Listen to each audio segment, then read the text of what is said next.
నమస్కారం అండి అందరికీ. నా పేరు ప్రదీప్ కుమార్, మాది మనుగూరు, భద్రాద్రి కొత్తగూడెం జిల్లా. నిన్న జరిగినటువంటి జనసేన మీటింగ్లో పవన్ కళ్యాణ్ గారు తెలంగాణను విచ్చేస్తున్నారు, ఇక్కడ పోటీ చేస్తానని కూడా చెప్పడం జరిగింది. చాలా సంతోషకరం. ఆంధ్రలో ఎంతగానో డెవలప్ అవుతుంది, ఇక్కడ తెలంగాణలో కూడా అదే డెవలప్ వస్తుందని మేము సంతోషపడుతున్నాము. ఇక్కడికి వచ్చిన తర్వాత వారి అభిప్రాయాలు మనం ఆంధ్రాలో చూస్తూనే ఉన్నాం, వాళ్ళ పరిపాలన ఎలా ఉంది అనేది. రోడ్లు కానీ, పేద పిల్లలకి మా గిరిజన ప్రాంతాలలోకి వెళ్ళి వాళ్ళు చేస్తున్నటువంటి ప్రతి ఒక్క పరిపాలన ఇక్కడికి కూడా తెలంగాణకు వచ్చి చేస్తే చాలా సంతోషిస్తామని కోరుకుంటాను. తెలంగాణకి వస్తే ఏ నాయకులైనా సరే తెలంగాణకు వస్తే మేము అందరినీ ఆహ్వానిస్తాం, కానీ పరిపాలన మంచిగా ఉండాలి. ఏది చేసినా కానీ పేదవాళ్ళకి ఉన్నోళ్ళు రాజకీయ నాయకులు వాళ్ళే చూసుకుంటున్నారు, కానీ ఎవరు చేసేది ఏమి మాకు కనపడట్లేదు.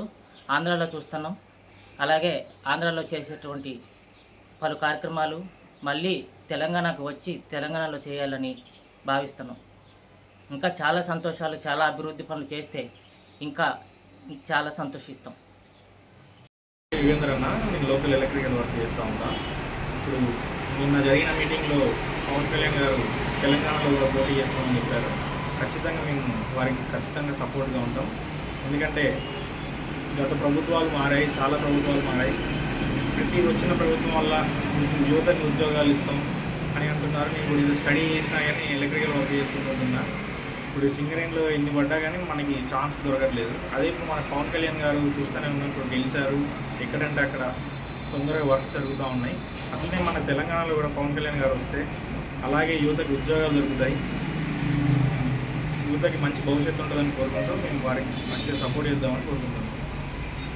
గత ప్రభుత్వాలు కూడా పేర్లు మార్చి వేరే వేరే ప్రాంతాలకి భారతీయ జనతా పార్టీ లెక్క టీఆర్ఎస్ నుంచి బీఆర్ఎస్కి ఎలా మారారో అలాగే ఇప్పుడు వాళ్ళు ఎలా మారారో ఇప్పుడు పవన్ కళ్యాణ్ అనే వ్యక్తి కూడా ఆంధ్రాలోనే కాదు కదా పార్టీ పెట్టింది.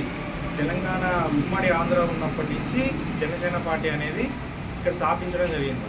ఇప్పుడు నువ్వు ఎలా రానియనని కొంతమంది వ్యక్తులు నిన్న మాట్లాడారు, అవన్నీ తర్వాత మాట్లాడచ్చు. కానీ పవన్ కళ్యాణ్ గారు కనుక మన తెలంగాణకి వస్తే ఖచ్చితంగా భవిష్యత్తు అనేది చాలా బాగుంటుంది. వారికి నేనైతే ఖచ్చితంగా సపోర్ట్ చేస్తున్నాను. 2 రోజుల నుండి హాట్ టాపిక్ నడుస్తుంది తెలంగాణ ఆంధ్రాలో. ఆంధ్ర డిప్యూటీ సీఎం పవన్ కళ్యాణ్ గారు తెలంగాణ వస్తాను, మీటింగ్ పెడతాను, రాజకీయాలు ఎంట్రీ అవుతాను అని చెప్తున్నారు. ఓకే, చాలు పవన్ కళ్యాణ్ గారు. ఇప్పటిదాకా 40-50 సంవత్సరాల నుండి ఆంధ్ర పెత్తనం తెలంగాణ మీద సాధించారు. ఆ పెత్తనం నడవద్దనే కదా ఇంతమంది 1969 నుండి ప్రాణత్యాగాలు చేసుకుంటూ తెలంగాణ ఉద్యమం చేసుకుంటూ ఉద్యోగస్తులు, మేధావులు, రాజకీయ నాయకులు, యూత్ అందరు చేసుకుంటూ ఎంతోమంది బలిదానం చేస్తేనే సోనియా గాంధీ గారు ఆ రోజు ఆలోచించి 100 మంది చనిపోతున్నారని చెప్పి ప్రత్యేక రాష్ట్రం కోసం మన చేతిలో ఉంది, ఇవ్వాలని చెప్పి ఆ రోజు పార్లమెంట్లో నిర్దాక్షంగా నష్టం జరిగిద్దని తెలిసి కూడా సోనియా గాంధీ గారు కాంగ్రెస్ పార్టీకి నష్టం జరిగిద్ది 2 రాష్ట్రాలను కూడా ఆలోచించి కేవలం బలిదానం అవుతున్నారని పెద్ద మనసు చేసుకుని ఆమె తెలంగాణ ఇచ్చారు. ఇచ్చిన తర్వాత కూడా మళ్ళీ ఇప్పుడు 10 సంవత్సరాలు కేసీఆర్ గారు పరిపాలించారు. ఓకే, తర్వాత ఇప్పుడు కాంగ్రెస్ ప్రభుత్వం, మా ప్రభుత్వం వచ్చింది. రేవంత్ రెడ్డి గారు, బట్టి గారి ఆధీనంలో మంత్రివర్గం సందర్భంలో అందరిలో ప్రజా సంక్షేమ పథకాలు చేసుకుంటూ ప్రభుత్వాన్ని మంచిగా తీసుకెళ్లి ఉద్యోగస్తులు కూడా 1వ తారీఖు జీతాలు ఇచ్చుకుంటూ నష్టాల్లో ఉన్న ఖజానా ఖాళీ ఉన్న కాంగ్రెస్ ప్రభుత్వం అనుభవం కలదు కాబట్టి పైన అధిష్టానం ఉంది కాబట్టి మంచి పథకాలు ఇచ్చుకుంటూ ప్రజలకి మంచి చేస్తూ రాష్ట్రాన్ని నడుపుతున్నారు, కష్టకాలాల్లో కూడా నడుపుతున్నారు. కానీ పవన్ కళ్యాణ్ మళ్ళీ వస్తాను అంటే మీరు ఇక్కడ సినీ ఫీల్డ్లో పనిచేశారు, మిమ్మల్ని హీరోగా తెలంగాణ ప్రజలు యాక్సెప్ట్ చేసి మీ సినిమాలు చూసి మేము చూసిన సినిమాతో మా డబ్బులతో మీరు అభివృద్ధి చెంది ఆస్తులు కొని చెరువులు కబ్జాలు చేసుకొని మళ్ళీ మా రాష్ట్రం మీదనే పెత్తనం చేస్తారంటే మంచి పద్ధతి కాదు. మీరు రాండి, వచ్చి గెస్ట్గా రండి, అంతే. లీడర్ క్వాలిటీలు, లీడర్షిప్లు ఇక్కడ పెట్టబాకండి. ఇక్కడ ఉన్న వాళ్ళమే చాలు. ఇప్పటిదాకా మీ పెత్తనాలు చాలా అయిపోయినాయి, ఇక మేము ఊరుకునేది లేదు. మీరు పెత్తనం చేస్తా అంటే చూసుకోవడానికి మేమే 1969, 80, 90లో లేము, 2020లో ఉన్నాము. ప్రతి ఒక్కరు మేధావులు ఉన్నారు, అందరికీ తెలుసు ఏం చేస్తున్నారు, ఎవడేందని. మీరు ఓన్లీ బీజేపీ మిమ్మల్ని అడ్డం పెట్టుతూ నాటకం ఆడుతుంది. సౌత్లో బీజేపీ ప్రాబల్యతం లేదని బీజేపీ అధిష్టానం చేస్తున్న డ్రామా అంతే తప్ప ఏం లేదు. ఇక్కడ తెలంగాణలో తెలుగుదేశం ఉండదు, జనసేన ఉండదు, ఓన్లీ కాంగ్రెస్ ఉంటుంది. ఇప్పటికే టీఆర్ఎస్ క్లోజ్ అయిపోయింది, బీఆర్ఎస్ ముగిసిపోయింది. ఇలా టీఆర్ఎస్ని కానీ బీఆర్ఎస్ని కానీ ప్రజలు నమ్మేటట్లేదు. ఇప్పుడు రాబోయే రోజుల్లో 15-20 సంవత్సరాలు మా రేవంత్ రెడ్డి గారు చెప్పినట్టు 15 సంవత్సరాలు కాంగ్రెస్ పాలనే ఉంటుంది. రేపు 2028-29లో ఎప్పుడు లోక్సభ ఎలక్షన్లు వచ్చినా శ్రీ రాహుల్ గాంధీ గారు ప్రధానమంత్రి అవుతున్నారు. ఈ దేశానికి రాహుల్ గాంధీ ప్రధాని అవసరం. ప్రజలు కూడా ఆశిస్తున్నారు. నార్త్లో కూడా బీజేపీకి బాగా ఎదురు దెబ్బ తగులుతుంది. మొన్న సౌత్లో కూడా ఏం లేదు, 0. కాబట్టి మీరు బీజేపీ ఇచ్చిన కార్డుతో ఏదో గేమ్ ఆడి తెలంగాణలో రెచ్చగొడుతున్నారు జనసేన కార్యకర్తలని చెప్పుకుంటూ. మీ అభిమానులు ఉండొచ్చు, ఉండండి. మీరు డ్రామాలు చేశారు, రాజకీయాలు చేయబాకండి. ఒక సినీ ఫీల్డు, రాజకీయ రంగం వేరు, సినీ రంగం వేరు. సినీ రంగంలో ఏది చేసినా నడుస్తుంది. రాజకీయాలు వచ్చిన తర్వాత ప్రతి విషయాన్ని క్షుణ్ణంగా ఆలోచిస్తారు ప్రజలు. కాబట్టి మీరు కొంత రెచ్చగొట్టే ప్రయోగం చేయబాకండి. ఇది గబ్బర్ సింగ్ కాదు, తెలంగాణ మాది, ఎప్పుడు మాదే ఉంటుంది. మీ జాగిరి కాదు. మీరు వచ్చారు, గెస్ట్గా ఉండండి, హ్యాపీగా జీవితాన్ని సాగదీయండి, ఎంజాయ్ చేయండి. అంతే తప్ప తెలంగాణ ప్రజలకి చిచ్చు పెట్టే ఉద్దేవద్దు. మేము పొమ్మన్నాం అందరినీ, కానీ మా మనసుతో, పెద్ద మనసుతో ఆంధ్రాలో ఇక్కడ వచ్చి వ్యాపారం చేసుకోండి, సంపాదించుకోండి, ఆస్తులు, ఉద్యోగాలు చేస్తున్నారు, చేసుకోండి. మిమ్మల్ని అందరినీ పొమ్మని చెప్పట్లేదు.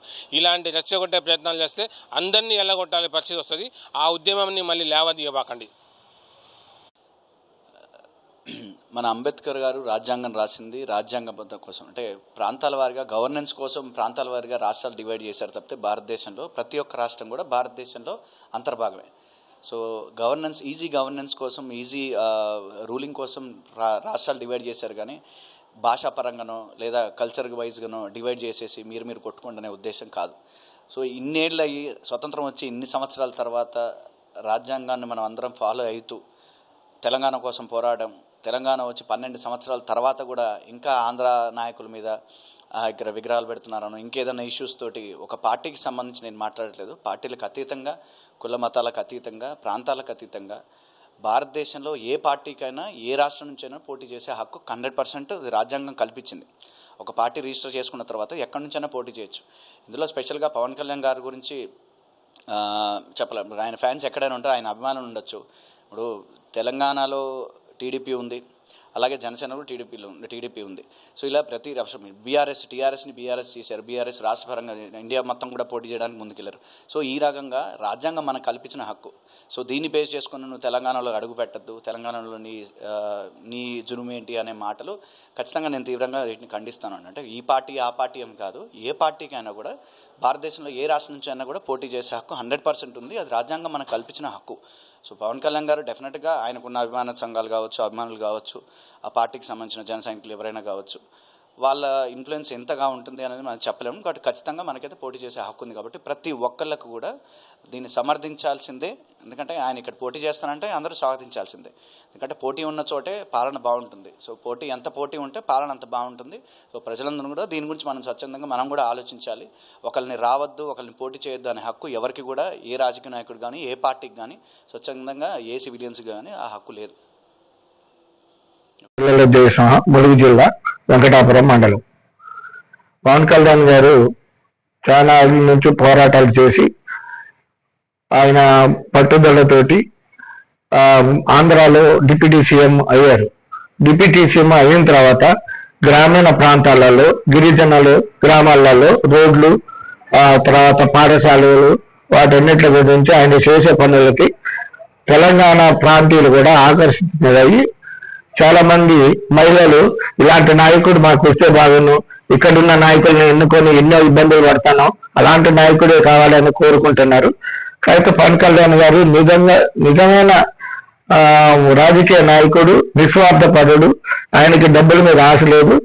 పేద ప్రజల్ని ఆదుకోవడం ఆయన లక్ష్యంగా తీసుకొని తెలంగాణకు వస్తే యువత చాలా మంది ఆయన గురించి రావాలని కోరుకుంటున్నారు. ఇది రంజిత్ కుమార్, మాది ములుగు జిల్లా వెంకటాపురం మండలం, వెంకటాపురం గ్రామం. నిన్న పవన్ కళ్యాణ్ గారి మీటింగ్ లో తెలంగాణలో పోటీ చేస్తాం అని ప్రకటించడం మనకు చాలా సంతోషంగా ఉంది. ఈ విషయం ఎప్పుడు ప్రకటిస్తారని మేము చాలా రోజులు ఎదురు చూస్తున్నాం. చూడబోతే ఆంధ్రాలో ఎటువంటి డెవలప్మెంట్ జరుగుతుందనేది అందరూ చూస్తూనే ఉన్నారు. పవన్ కళ్యాణ్ గారు పోటీ చేయడం నాకు చాలా సంతోషంగా ఉంది. ఓకే, ఆయన ప్రత్యక్షంగా కానీ పరోక్షంగా కానీ తెలంగాణలో ఈ గిరిజన ప్రాంతాలు అయితే ఏముంది ఏదైనా కానీ పరోక్షంగా ఇక్కడ చాలా చేస్తున్నారు. అది ఇక్కడికి పోటీ చేసి ఇక్కడ ఏమన్నా అధికారంలోకి వస్తే ఇంకా చాలా మంచి పనులు చేసే అవకాశం ఉందని మేము అనుకుంటున్నాం. మేము రాజకీయంగా కానీ ఆయన ఫ్యాన్స్ తరఫున కానీ మేము ఆయనకి ఎటువంటి సపోర్ట్ చేయాలని మేము సిద్ధంగా ఉన్నాం. దీనికోసం అందరం చాలా ఎదురు చూస్తున్నాం. ఈరోజు తెలంగాణ రాష్ట్రంలో పవన్ కళ్యాణ్ గారి విషయంలో జరుగుతున్న చర్చ అనేది ఒక ప్రధాన అంశంగా మనం ఇక్కడ ఆలోచించాల్సిన అవసరం ఉంది. ఇది ఒక రాష్ట్రానికి సంబంధించింది కాదు, ఒక పార్టీకి సంబంధించింది కాదు, ఒక వ్యక్తికి సంబంధించింది కాదు. దీని పట్ల ఒక లోతైన విశ్లేషణ అవసరం ఉంటుంది. దానికి వెళ్లే ముందు భారతదేశపు రాజ్యాంగంలో ఎక్కడా కూడా ఒక రాజకీయ పార్టీకి సంబంధించిన ప్రత్యేకమైన అంశం ప్రస్తావన లేదు. రాజకీయ పార్టీ అనేది ప్రజల సౌకర్యార్థం పరిపాలన కోసం ఏర్పాటు చేసుకున్న ఒక వ్యవస్థ. పీపుల్స్ రిప్రజెంటేటివ్ యాక్ట్లో ఒక ప్రత్యేక సవరణ ఉంది. ఆ సవరణ ప్రకారం ఎవరైనా రాజకీయ పార్టీ ఏర్పాటు చేయదలుచుకున్న వారు తప్పనిసరిగా రిజిస్టర్ అయ్యి ఉండాలి. అది జాతీయ పార్టీ కానీ ప్రాంతీయ పార్టీ కానీ. వారు ప్రజలను పరిపాలించే అవకాశం ఉంటుంది ఎన్నిక కాబడినప్పుడు.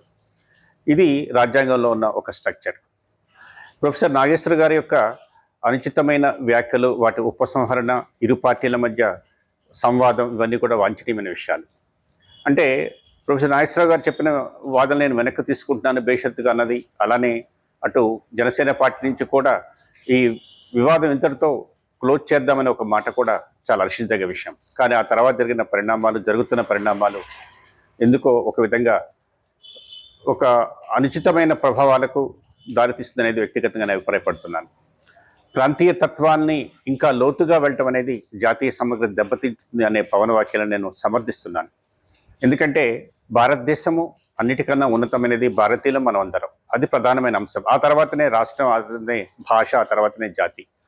కాబట్టి ఈ తెలంగాణ నాది, ఈ నువ్వెవరు ఇక్కడ రావటానికి లేదు తిరగనీయం అనే ఒక మాట కూడా సరైనది కాదు. ఎందుకంటే ఈ రోజున ప్రపంచం అంతా కూడా ఒక విలేజ్గా ఉంటుంది సందర్భం అందరికీ తెలుసు. కొన్ని లక్షల జనాభా భారతదేశం సంబంధించిన సంపత్తి ప్రపంచంలో అనేక దేశాల్లో ఉంటూ మరి భారతదేశం యొక్క కీర్తి పరిస్థితులు ఉన్ముడింప చేసే విధానం మనం చూస్తున్నాం. మీ అందరికీ తెలుసు, అమెరికాలో ఉన్న ఉన్నతమైన పదవుల్లో 20% మంది భారతీయులే ఉన్నారు. ప్రధానంగా తెలుగువారు కూడా ఉన్నారు, మన అందరికీ తెలిసిందే. కాబట్టి ఈ సందర్భంలో మరి జనసేన పార్టీ అధినేత పవన్ కళ్యాణ్ గారి వ్యాఖ్యలు ఒకసారి మనం గమనించినట్లయితే, జనసేనకు ఎట్టి పరిస్థితుల్లో కూడా తెలంగాణలో ఒక పార్టీగా ఎదగాలనే ఒక ఆలోచన లేదు.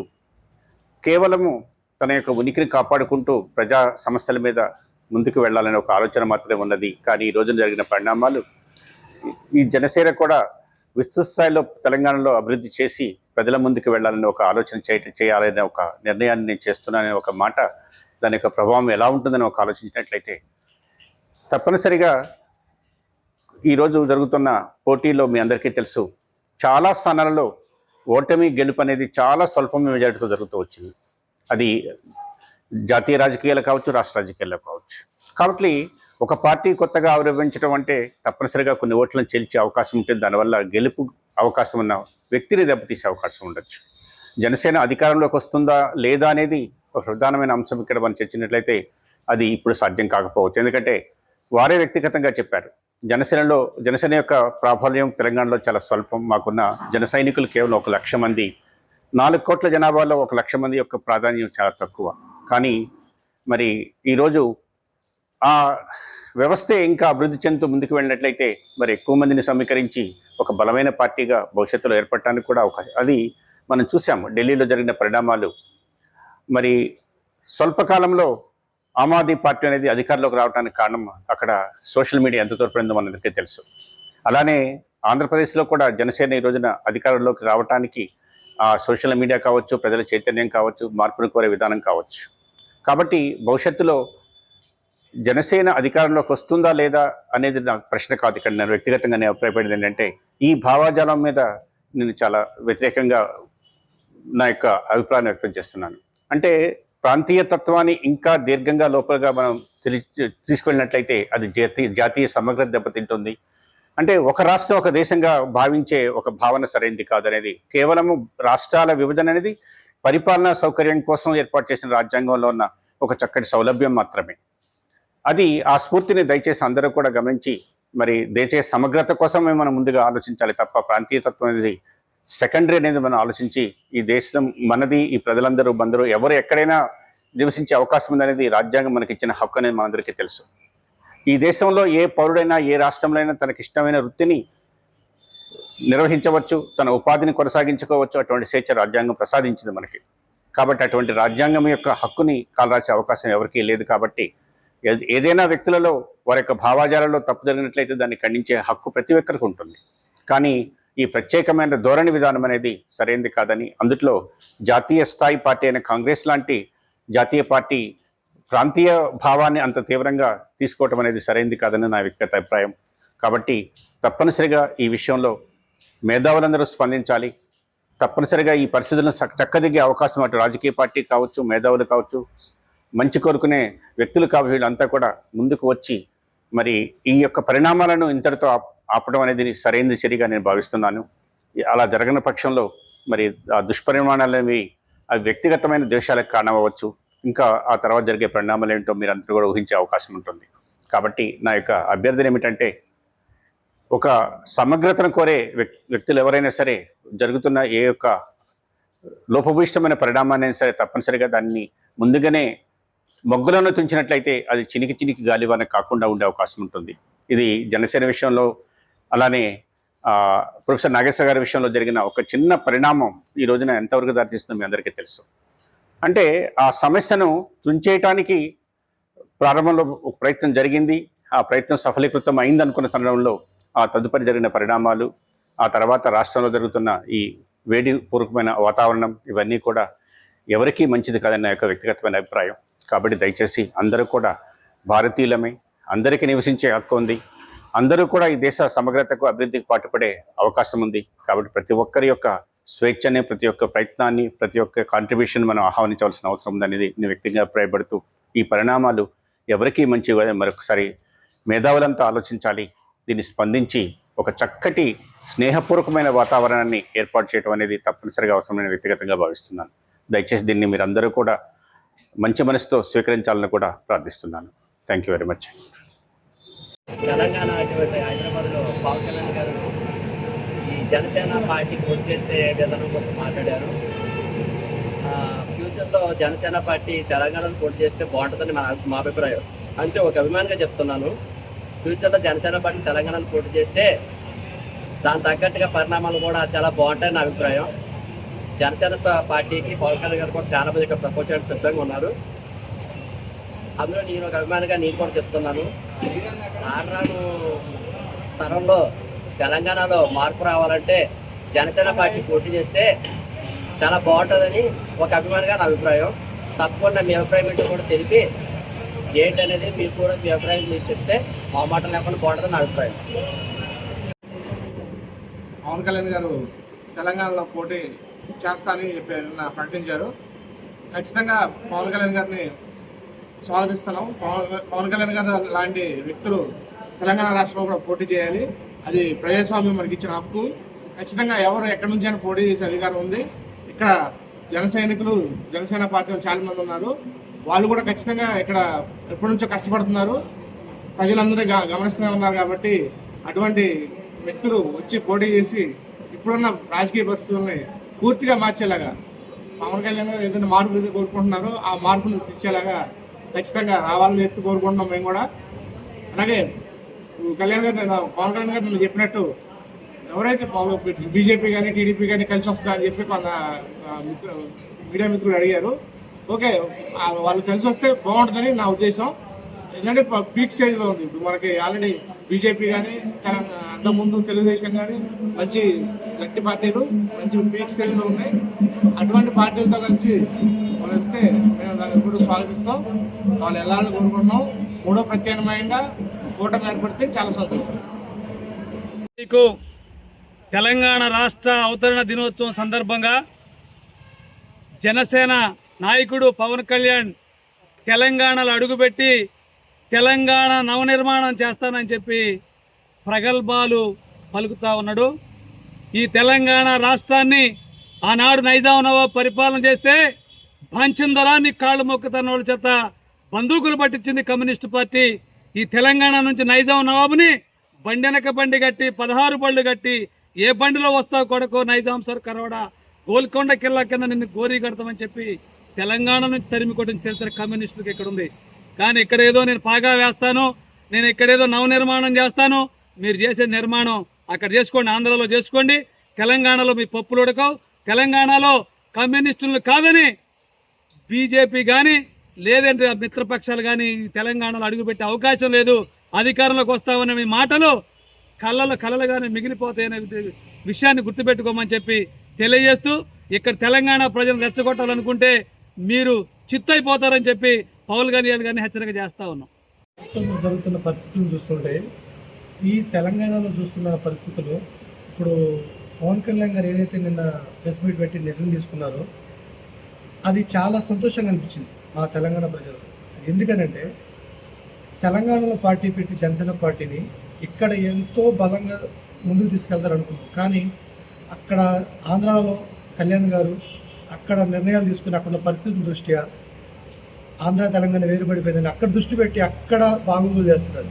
అదే విధంగా 14 సంవత్సరాలు పార్టీ పెట్టి కష్టపడి అక్కడ ఇప్పుడు ఎన్నో సమస్యలు ఎదుర్కొని ఈ రోజున ఆయన ఒక డిప్యూటీ సీఎంగా ఒక కేంద్రం ఒక కీ రోల్గా ఈరోజు అక్కడ పంచాయతీరాజ్ శాఖ డిప్యూటీ సీఎంగా ఉండి ఎంతో మంచి పనులు చేస్తారు. అక్కడ ఆంధ్ర ప్రజలు చూస్తూనే ఉన్నారు. చాలామంది అంటున్నారు పవన్ కళ్యాణ్ గారు లాంటి వ్యక్తిని ఎప్పుడో మేము ముందుకు నడిపించుంటే బాగుండేదే, ఎప్పుడో మేము నమ్ముంటే బాగుండేదే. ఇన్ని సంవత్సరాలు ఆయన కష్టపడిన కష్టానికి ఈ రోజున ఆయన చేసే పనులు చూస్తుంటే చాలా గొప్పగా సంతోషంగా అనిపిస్తుంది. ఆంధ్ర ప్రజలందరూ కూడా ప్రతి ఒక్కరు సంతోషాన్ని వ్యక్తపరుస్తున్నారు. అదేవిధంగా ఈ రోజున పవన్ కళ్యాణ్ గారు తెలంగాణకు వచ్చి ఈ విధంగా మేము వర్క్ చేస్తున్నామని చెప్పేసి ఇక్కడున్న పవన్ కళ్యాణ్ గారి మొన్న సభ్యత్వ నమోదు అని చెప్పేసి ఉద్యమి సాధకు ఈ విధంగా పెట్టేసి ఎంతోమంది తెలంగాణలో ఎన్నో సభ్యత్వాలు చేశారు.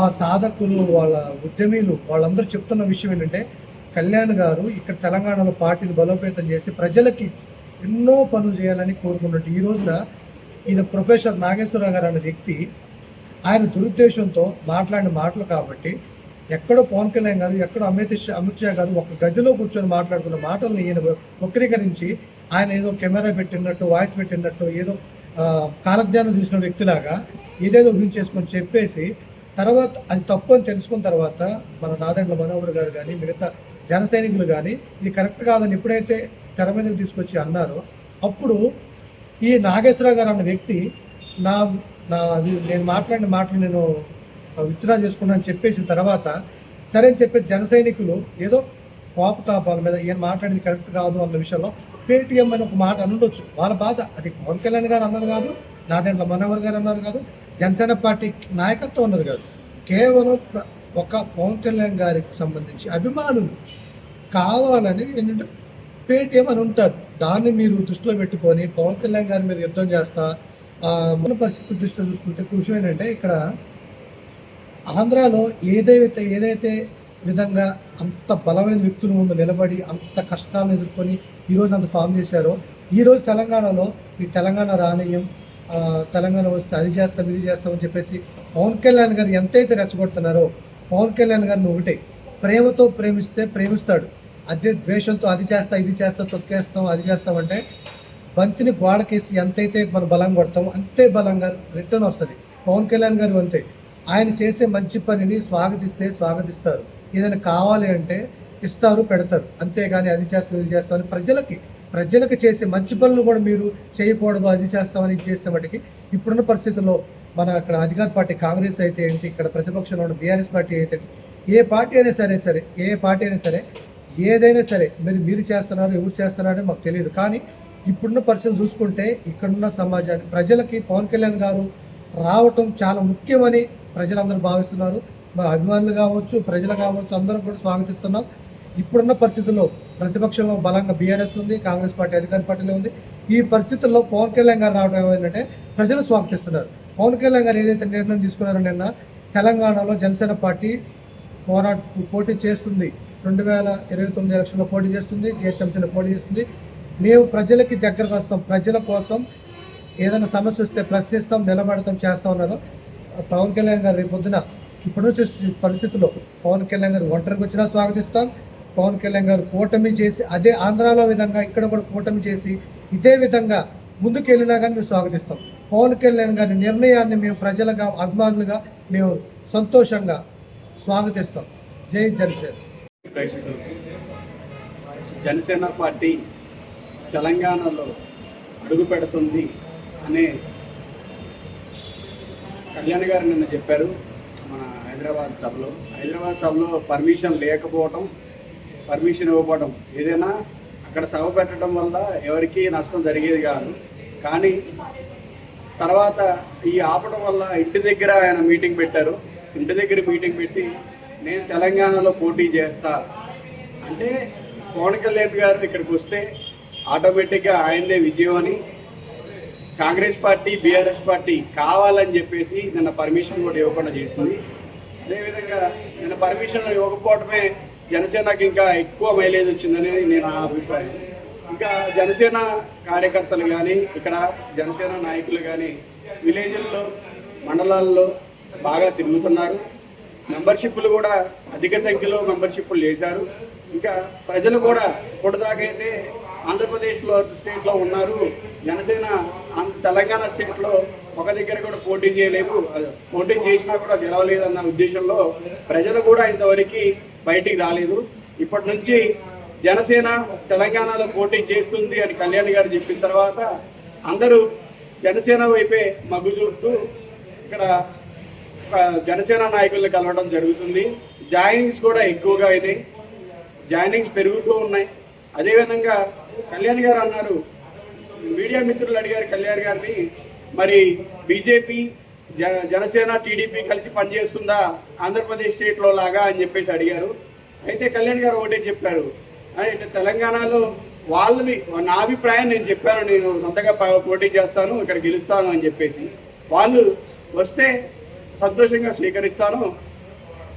అంటే ఇక్కడ తెలంగాణలో ఇప్పుడిప్పుడే పార్టీ బాగా బలోపేతం అవుతుంది. బలోపేతం అవటమే కాకుండా ఇప్పుడు మన టీడీపీ, బీజేపీ కూడా కలిసి పోటీ చేస్తే తెలంగాణలో ఫామ్ చేసే అవకాశం ఉందని మా అభిప్రాయం. పవన్ కళ్యాణ్ గారు ప్రజాస్వామ్యంలో ఎవరు ఎక్కడి నుంచైనా పోటీ చేయొచ్చు, ఎవరు ఎక్కడైనా నిలబడవచ్చు. కానీ ఈ తెలంగాణ మీ అబ్బా జాగిరా అన్నారు కదా, ఖచ్చితంగా ఈ తెలంగాణ 4 కోట్ల ప్రజల జాగిరే, మా జాగిరే. మీకు ఈ తెలంగాణకు ఏం సంబంధం లేదు. ఎందుకంటే మీరు ఆంధ్రప్రదేశ్లో మీరు ఎలక్షన్లో నిలబడ్డప్పుడు మీ ఓటు హక్కును కూడా ఇక్కడి నుంచి తరలించకపోయి ఆంధ్రాకు పెట్టుకున్నారు.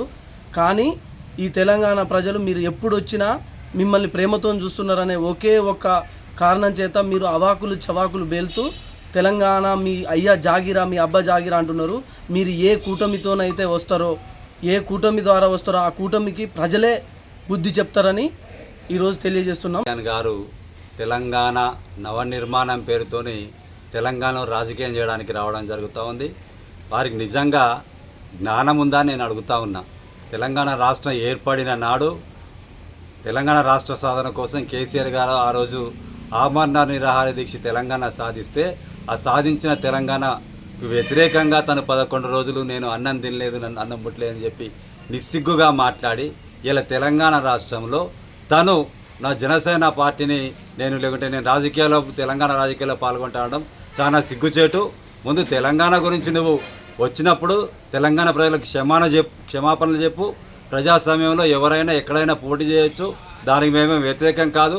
ముందు నీ అజెండా ఏంది, నీ పద్ధతి ఏంది, తెలంగాణ ప్రజల పట్ల నీకున్న కన్సర్న్ ఏంటిది, అది ముందు చెప్పి నువ్వు ఇక్కడ రాజకీయాలు కానీ నీ యొక్క సమావేశాలు కానీ ఏర్పాటు చేసుకో. అంతకు మించి నువ్వు తెలంగాణ ప్రజల గురించి కానీ తెలంగాణ గురించి కానీ అతిగా మాట్లాడితే నీ నాలిక కోస్తామని, నాలిక చీరుతామని తెలియజేస్తూ తెలంగాణ ప్రజలు ఆల్రెడీ మీ సీమాంధ్ర నాయకుల రాజకీయాల్ని పసిగట్టారు.